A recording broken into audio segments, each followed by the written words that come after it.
আসসালামু আলাইকুম, মোহসেনা শাওন আপনাদের সবাইকে আমন্ত্রণ জানাচ্ছি এনটিভি দুপুরের খবরে। বাজেটে কালো টাকা সাদা করার সুযোগ দিয়ে সরকার তার নির্বাচনী ইশতেহার পরিপন্থী কাজ করেছে বলে জানিয়েছে centre for policy dialogue CPD. Bangabandhu আন্তর্জাতিক সম্মেলন কেন্দ্রে বাজেটোত্তর সংবাদ সম্মেলনে প্রতিষ্ঠানটি আরও জানায়, এবারের বাজেটটি হয়েছে গতানুগতিক এবং উচ্চাভিলাষী। প্রবৃদ্ধি, মূল্যস্ফীতি এবং রাজস্বের লক্ষ্যমাত্রাগুলো বাস্তবায়নযোগ্য হয়নি বলেও মনে করছে সিপিডি। হাসানুল শাওনের রিপোর্ট।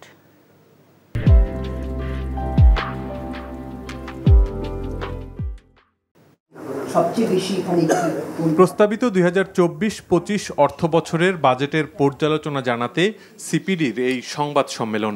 সংস্থাটি জানায়, অর্থনীতির সংকটময় সময়ে সরকার একটি গতানুগতিক বাজেট দিয়েছে, যেখানে অতীতের মতোই জিডিপি প্রবৃদ্ধি, মূল্যস্ফীতি এবং রাজস্ব আয় সহ বেশিরভাগ ক্ষেত্রে উচ্চাকাঙ্ক্ষী লক্ষ্যমাত্রা ধরা হয়েছে। প্রায় প্রতিটি চলকের ক্ষেত্রে কিন্তু এমন প্রক্ষেপণ করা হয়েছে ২০২৫ সালের জন্য যে সেগুলো বাস্তবতার সাথে সেগুলোর কোনো সাযুজ্য নেই। প্রবৃদ্ধির হার অনেকটাই উচ্চাকাঙ্ক্ষী এবং এটা কোথা থেকে আসবে, এটার জন্য তো বিনিয়োগ লাগবে এবং সেই ক্ষেত্রে দেখা যাচ্ছে বিনিয়োগের ক্ষেত্রেও যে প্রক্ষেপণটি করা হয়েছে সেটা কিন্তু অনেকখানি বেশি। সিপিডি বলছে, কম আয়ের মানুষকে স্বস্তি দেওয়ার পর্যাপ্ত উদ্যোগ নেই প্রস্তাবিত বাজেটে। বিশেষ করে মূল্যস্ফীতি কমানোর কার্যকর পদক্ষেপ নেই জানিয়ে সিপিডি বলছে, কিছু ক্ষেত্রে এই বাজেট মূল্যস্ফীতিকে আরও উস্কে দেবে।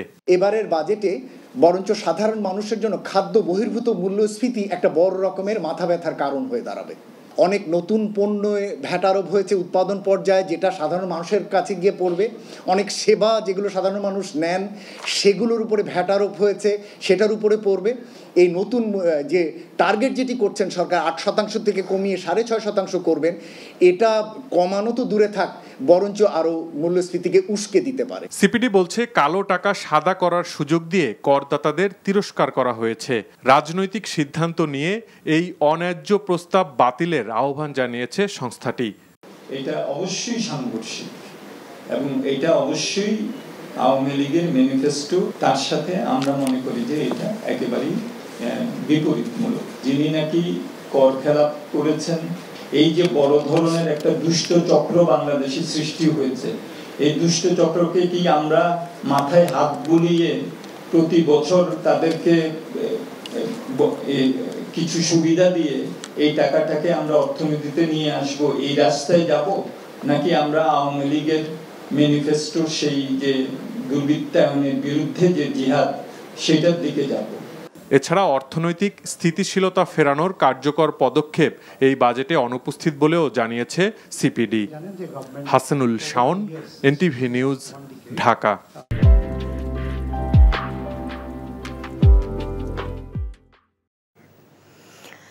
প্রস্তাবিত বাজেটে কালো টাকা সাদা করার সুযোগ রাখা সরকারের দুর্নীতি বিরোধী অবস্থানের সাথে সাংঘর্ষিক বলে মন্তব্য করেছেন বাংলাদেশ ব্যাংকের সাবেক গভর্নর ও উন্নয়ন সমন্বয়ের সভাপতি ডক্টর আতিউর রহমান।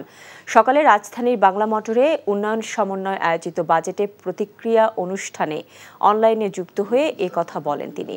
কর আদায়ে সাধারণ কর প্রদানকারীদের ওপর চাপ না দিয়ে নতুন করদাতা তৈরি করার পাশাপাশি রাজস্ব আদায়ে এনবিআর-এর সক্ষমতা বাড়ানোর তাগিদ ডক্টর আতিউর। আইএমএফ-এর চাপ থাকা সত্ত্বেও কৃষি ও জ্বালানিতে ভর্তুকি অব্যাহত রাখায় সরকারের প্রশংসা করেন তিনি। বাজেটে সংকোচন ভাব প্রত্যাশিত হলেও শিক্ষা ও স্বাস্থ্য খাতকে এর বাইরে রাখার পরামর্শ দেন। এছাড়া মোবাইলে কল রেটের ব্যয় বাড়ানোর বিষয়টি পুনর্বিবেচনা করার তাগিদ বলেন।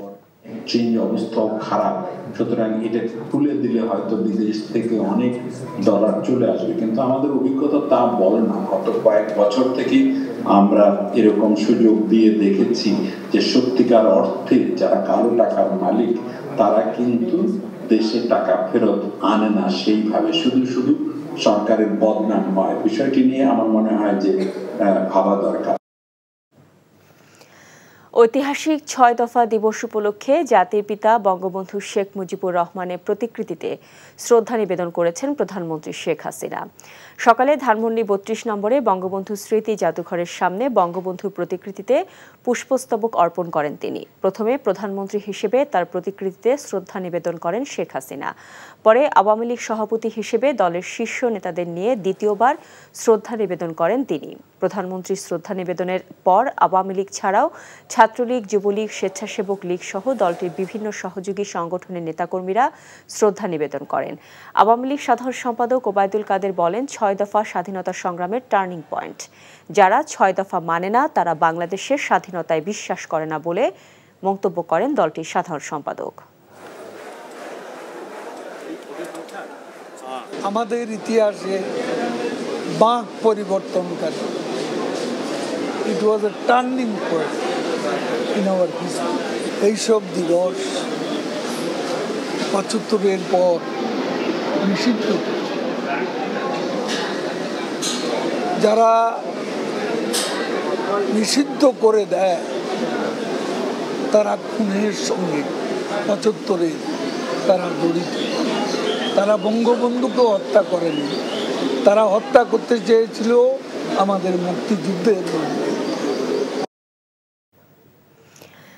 প্রস্তাবিত বাজেটের মাধ্যমে সরকার দুর্নীতি বাঁচতে প্রশ্রয় দিয়েছে বলে অভিযোগ করেছেন বিএনপির স্থায়ী কমিটির সদস্য ব্যারিস্টার জমির উদ্দিন সরকার।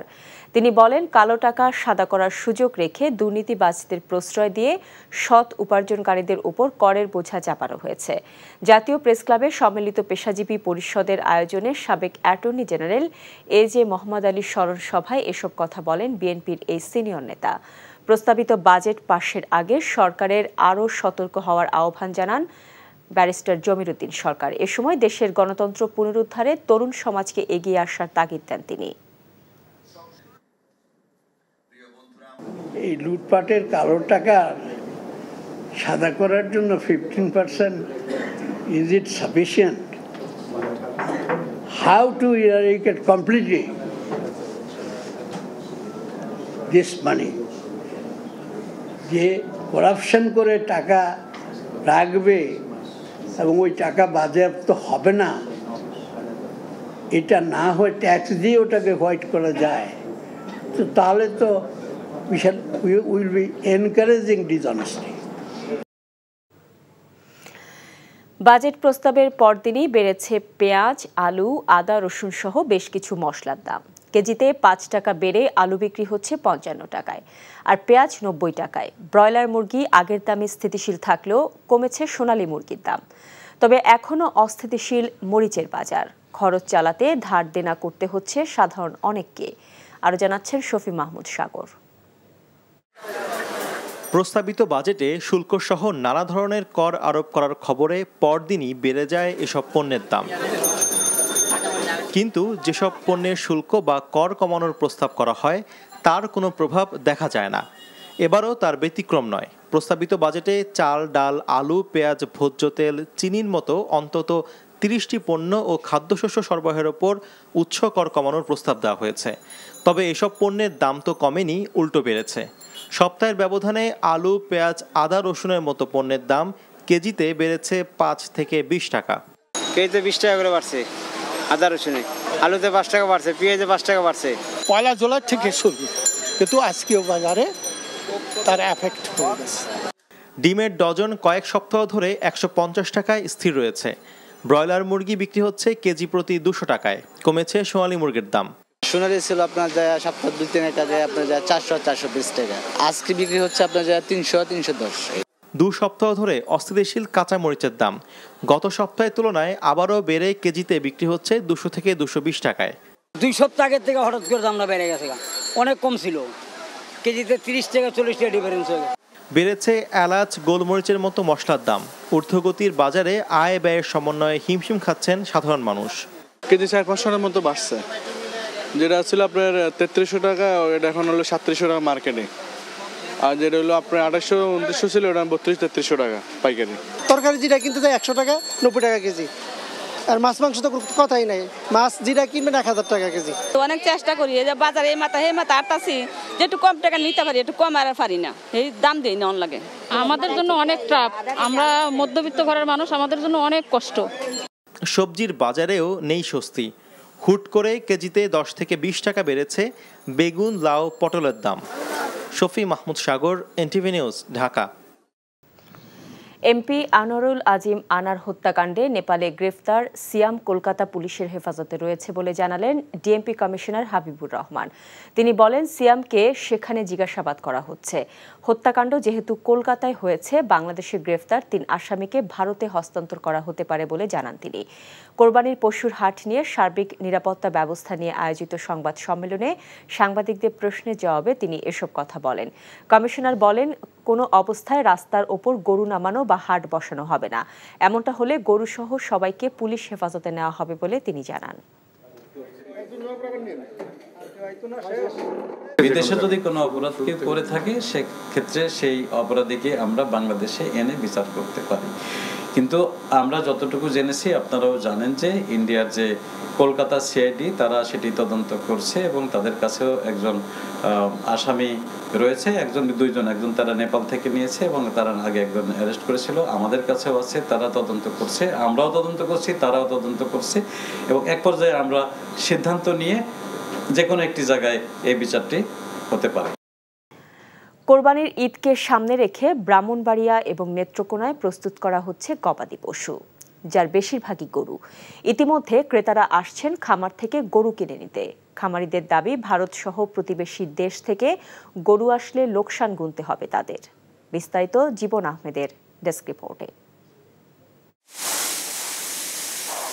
ব্রাহ্মণবাড়িয়ার খামারে চলছে গরু হৃষ্টপুষ্টকরণের কাজ। দেশীয় জাতের গরুকে প্রাকৃতিক খাবার খাইয়ে মোটা তাজাকরণ করা হচ্ছে বলে খামারিদের দাবি। গোখাদ্যের দাম বাড়ায় খরচ বেড়েছে দ্বিগুণ। এরপরও ভালো দাম পাবেন বলে আশা খামারিদের।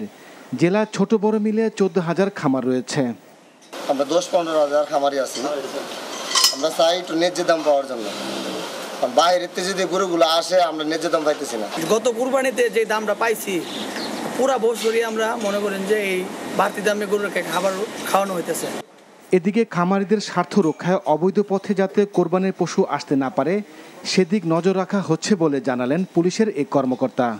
এইবার আমরা শুরু থেকেই অত্যন্ত সজাগ আছি, যাতে সীমান্ত দিয়ে অবৈধ পথে গরু এসে আমাদের ব্যবসায়ীদের ক্ষতিগ্রস্ত না করতে পারে। এদিকে নেত্রকোনাও কোরবানির ঈদের জন্য প্রস্তুত করা হয়েছে গরু। জেলার ছোট বড় 6,600 খামারে 1,32,000 গবাদি পশু প্রস্তুত রাখা হয়েছে। তবে ন্যায্য দাম নিয়ে শঙ্কিত খামারিরা। আমরা এই গরুগুলার সবগুলার প্রাকৃতিক খাওয়ানোর হিসাবে ব্যবহার করতেছি। প্রায় 30টির মতো গরু অলরেডি বিক্রি হয়ে গেছে, আরও অনেক গরু আছে যে বিক্রির উপযুক্ত। জেলার চাহিদা পূরণ করে নেত্রকোনার গরু রাজধানী সহ দেশের বিভিন্ন জেলা সরবরাহ করা সম্ভব বলে জানালেন এই প্রাণী সম্পদ কর্মকর্তা। এই বছর কোরবানিযোগ্য গবাদি পশু আছে 1,32,800 কিছু উপরে, এবং আমাদের লক্ষ্যমাত্রা হলো 1,07,000 থেকে 10,000, অর্থাৎ আমাদের নেত্রকোনা জেলায় গবাদি পশু উদ্ধৃত আছে। খামারিরা বলছেন, লাভবান হলে দেশে খামারের সংখ্যা বাড়বে, এতে কর্মসংস্থানের পাশাপাশি কমে আসবে মাংসের দাম। জীবন আহমেদ, এনটিভি নিউজ ডেস্ক। এই ছিল দুপুরের খবরে। এই খবরের ভিডিও সহ আপডেট জানতে ভিজিট করুন এনটিভি অনলাইন www.ntvbt.com। এছাড়াও এনটিভি জনপ্রিয় সব অনুষ্ঠান ও খবরের আপডেট জানতে ভিজিট করুন আমাদের ইউটিউব ও ভেরিফাইড ফেসবুক পেজ। 5টায় দেশের খবর দেখার আমন্ত্রণ রইল। এতক্ষণ সাথে থাকার জন্য সবাইকে ধন্যবাদ।